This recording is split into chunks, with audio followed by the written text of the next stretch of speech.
സത്യം പറഞ്ഞിട്ടുണ്ടെങ്കിൽ വന്ന പ്രൊഡ്യൂസേഴ്സിന് ഡയറക്ടറിന് ആർട്ടിസ്റ്റിനൊക്കെ ഭയങ്കര പേടിയാണ്. ഇവരോട് ചോദിച്ചു എന്ത് ചെയ്യും, ഇവർ ഒച്ചെടുക്കുമോ, ഇവർ ഷൗട്ട് ചെയ്യുമോ, അല്ലെന്നുണ്ടെങ്കിൽ ഇവൻ ഇത് വിട്ടിട്ട് പോവുമോ. ആക്ടറിൻ്റെ അടുത്തൊക്കെ ആണെങ്കിൽ ആ എഗ്രിമെൻ്റ് എന്നുള്ള വാക്ക് തന്നെ സംസാരിക്കില്ല.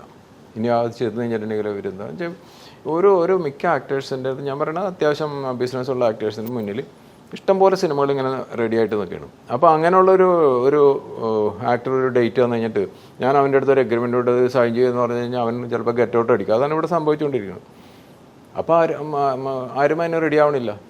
ഒരു ബിസിനസ്സിനപ്പുറം ഒരു ഇമേജ് പ്രശ്നം അവിടെ വരുന്നുണ്ട്. അതായത് ഞാൻ ഇവരെയൊക്കെ വെച്ചൊരു സിനിമ എടുക്കാൻ പോവുകയാണെന്ന് അനൗൺസ് ചെയ്തു പോയി, അല്ലെ തുടങ്ങാൻ പോവുകയാണ്, അതിൽ തന്നെ ഇപ്പം എല്ലാം ന്യൂസ് പെട്ടെന്ന് തന്നെ. അല്ല, അത് സത്യമാണത്.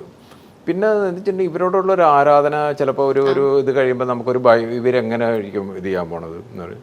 അവർ വളരെ മോശമായിട്ട് തന്നെ ആയിരിക്കും പെരുമാറാൻ പോണത്. അത് തന്നെയാണ് ഇതിലൊരു വാസ്തവം. ഒരുമാതിരി ആക്ടേഴ്സ്, ബിസിനസ്സുള്ള ആക്ടേഴ്സ്, ഞാൻ പറയണ ഒരു ബിസിനസ്സും ഇല്ലാതെ വെറുതെ വീട്ടിൽ വാട്സപ്പ് നോക്കിയിരിക്കണ ആളെ പറ്റിയല്ല. അവർ എന്ത് എഗ്രിമെൻ്റ് വേണമെങ്കിലും സൈൻ ചെയ്തു.